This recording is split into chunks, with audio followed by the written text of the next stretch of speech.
So lots more, a few more fights. We got Mirko Cro Cop coming up next against Hyun Man Myung. I mean, we saw when Mirko Cro Cop came out earlier tonight when it was announced, the crowd went absolutely ballistic. Yeah. They love Mirko Cro Cop. Yeah, I'm kind of looking forward to this fight, actually. It seems as if, based on us talking to Mirko, it's a revitalized Mirko Cro Cop. This is a guy that would barely do interviews back in the day, but could care less about doing anything with the media, with the press. Obviously, for our purposes, the broadcast was something different. But, man, his energy level, it was like he was 10, 15 years younger than what he is right now. Yeah, no, what? He sat down and talked with us for half an hour, was talking about his places back in Croatia and this training and, you know, how he feels. He's really glad to be back. It was definitely a side of Mirko I've never seen before. Yeah, I mean, both of us were pleasantly surprised. Oh, yeah. He couldn't have been any nicer. Ran up and gave me a hug. It's like, oh, Heath, how are you doing? And act like we're just like old buds, which I guess we are. Well, yes. I mean, you guys have spent some quality time together. That's true, we have. Yeah, unfortunately inside of a ring. Yeah, inside and outside a little bit. Yes, yeah. There you go. It wasn't just Mirko. It was Fujita. It was Hyun Man Myung. All of these guys, when they saw you, their eyes lit up. They're like Heath Herring, and they literally asked you, "Are you fighting? Are you fighting tomorrow? Are you fighting? Are you fighting in a couple days?" You know, so people were so happy to see you. The reverence that you had. I mean, I saw it firsthand as you and I were walking the streets of Narita, Japan. The fans absolutely love you, but to have your own peers treat you the way they did, how does that make you feel? Well, I just paid those people to like pretend like I was a big deal. You know. Good point. I just placed them strategically in certain places we're gonna walk by. Like in the arcades? Yeah. Like in the sushi restaurants? Like in the tempura restaurant? Do you want me to continue the hotel lobby? You're making me embarrassed. You want me to continue?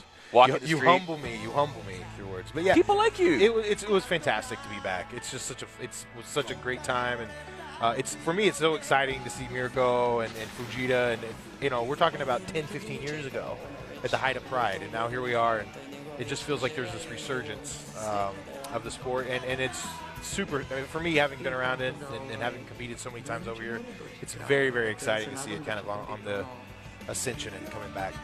Did you realize back then the stuff that you guys were doing, the foundation you were laying for future fighters, and how much impact you had on all these fans that have been watching for decades? No, I think we were just in the moment and enjoying it. I don't think anybody's cognizant of what they're doing at the time and thinking that it's going to have any kind of historical value or hold any kind of significance for anyone. But it is exciting to see kind of the young up-and-coming guys talk about the old Pride fights and how much they enjoyed them. But it also makes me feel really old. Good, because I'm not the only one then. All right. This guy here, Hyun Man Myung, believes this is the perfect opportunity to take on mixed martial arts legend and pioneer Mirko Cro Cop. This guy is a very relaxed individual who prefers to stay in and read during his spare time or watch movies as opposed to going out. Not that he doesn't like to be in crowds. He just likes to be chilled at home, doesn't need to go out in public. But when this guy steps into a ring, it's a completely different story. He's a big fan of StarCraft. Yeah. You loved it. You're smiling with him when you guys are talking about it. I think everybody in South Korea is a big fan of StarCraft, actually. Fair enough. He enjoys thriller novels and movies that it's really big in the Asian community, movies about the brotherhood of man. Right? And he's a huge fan, by the way, of Robert De Niro. As am I. As are you. Gotta love Rob De Niro. I have to say, that's kind of a singular thread that I noticed with all these young fighters. They seem, all of them really, with one exception, like to stay at home. They don't like to be big partiers. You know, when I was growing up, the biggest guys and the biggest names were the guys going out and crazy. And now it's kind of interesting and funny to see this cultural shift. Not culture, but yeah, like this younger a generational shift sort of thing, yeah. Right, between the older fighters and the younger fighters. It's the Gen Xers, man, or the millennials. He did say the difference in this fight here, though, Heath, will be his footwork. He believes his footwork is going to be better than Mirko Cro Cop's. And he wants to prove a few things, okay? He's adamant that there are big boys in Asia that can compete in the heavyweight division, that it's not about small fighters. There are big boys. Okay, we got to be quiet at this point now with this music.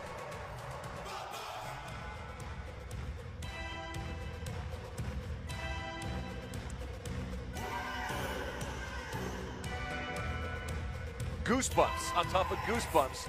Mirko Cro Cop coming out of Japan to Wild Boys. You gotta love it, Heath. I mean, it's every single time. Duran.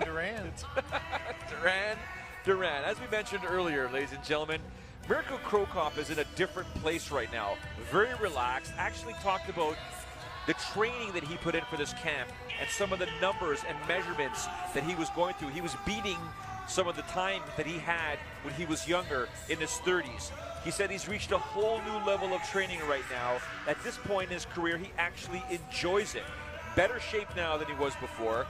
He's been on a crazy regimen. He talked about the cycles that he was doing with burpees and the timed exercises and crushing them. He believes now, and didn't realize much when he was younger, the importance of stamina. It's the most important thing a fighter can have in their arsenal. If you don't have gas in your tank, he says, how are you supposed to win the race if the fight goes long? He says that the day of the fight, and he started, he chose a few expletives, but he says any fighter that tells you the day of the fight isn't stressful is expletive lying. Yeah, and he's right. You know what it's like. We don't admit it, though. But he's a smart guy. He's planned for his future. He's got businesses running well in Croatia, real estate investments. It's a sign of a smart guy that eventually, not that he has one foot out the door, but he knows, listen, I have to prepare for myself before I retire. He's 42 years old. He's taking on a guy who's 31 years old, a guy that's bigger than him, taller than him, heavier than him, but what he doesn't have and what Mirko has over the Korean youngster, his experience in mixed martial arts, having fought here in some of the most legendary bouts to ever take place in Japan. And for the empirical tale of the tape, Mirko standing 6'1", 230 pounds, and Hyun Man Myung is standing 6'2", 253 pounds. 190cm, 114.9kg. Myung Hyun Man. And I got to be honest, man, this kid was not worried at all. He's excited about this fight. 188cm.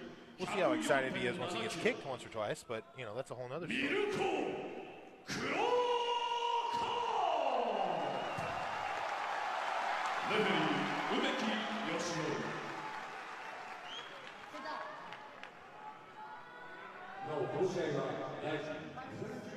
And by the way, Mr. Heath Herring, you are getting a fair amount of love on social media.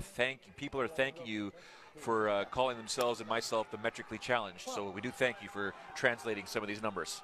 Listen, I'm from Texas. I get it. And if you thought I was going to forget, I didn't. Hyun Myung basically said one of his favorite fighters of all time is the crazy horse, Heath Herring.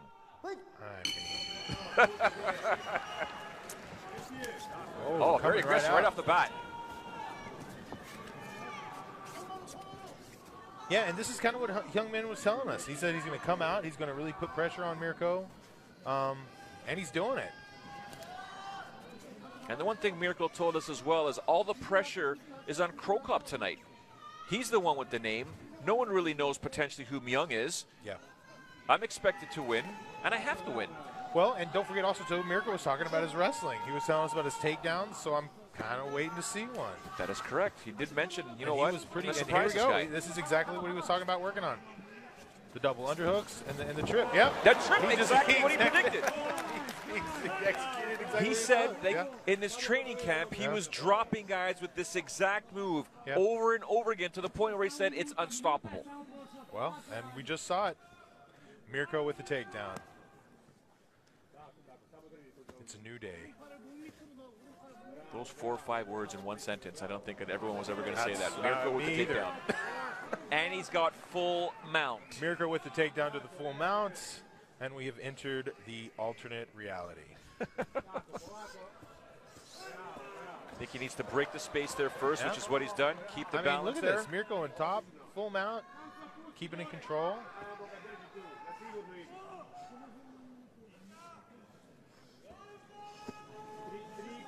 And once again, you know, we see guy, if he starts landing the shots, we can look for the referee to step in and have a referee stoppage. But, man, Mirko doing a really good job riding the larger man. Base is a little wide, though, for being in mount. But he's just waiting to get some space. He's doing a great job. Remember, 2 rounds, 5 minutes each. If the judges determine there is not a winner, they will go to an extra round, and they will only judge that round there. And here's Mirko setting up the Kimura. I think he's going to wear a gi in this next fight. Landing those bombs here. Look at this. Going for head choke. This is what he was talking about. Is He this got a tap. Mirko happening? Cro Cop with the submission. Mirko with the takedown to the full mount to the head and arm choke. He's wearing a gi. What is happening? Next He's fight. wearing a gi next fight. He's wearing a checkered Croatian flag gi. Ladies and gentlemen, Mirko Cro Cop sat in front of Heath Herring and I and said he was going to do exactly what he just did here. No one can stop his takedown, his trip. That's what he said. And when he gets down on the ground, I've got some surprises for him. He jumped on that head and arm choke like just a savage. There you go.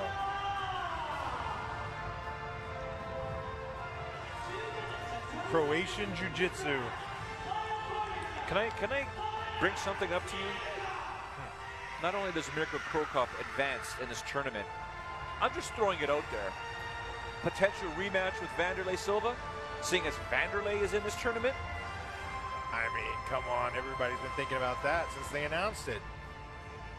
I think I'm the official matchmaker for Ryzen right now. Look at the head and arm choke. Look at it. It's beautiful. Thank you for this great support. You have no idea how good I feel now and how happy I am to be here in Saitama again. 皆さんこんばんは。日本に戻れていい形で試合を終われてとっても幸せです。どうもありがとう。 Veliki pozdrav svojim navijačima u dvorani koji su iz Hrvatske došli. Mojim gostima Kikiju, Ivanu, veliki pozdrav. Najveći mome sinu Ivanu i Filipu koji gledaju, ali Ivan je malo stariji pa on ne znam da li je Filip gledao. Pozdrav mojoj obitelji, mojim prijateljima i svima koji gledate putem streama ili hoćete gledati putem Nove TV. Hvala vam. すいません、クロアチアの語のトランスレーターがいないので、なんて言ったかちょっと分かりませんが、母国に生放送をしているので、多分お母さんに勝ちましたよと言っていると思います。I just say hi to my fans in the arena. My fans, I mean, who came all over from Croatia.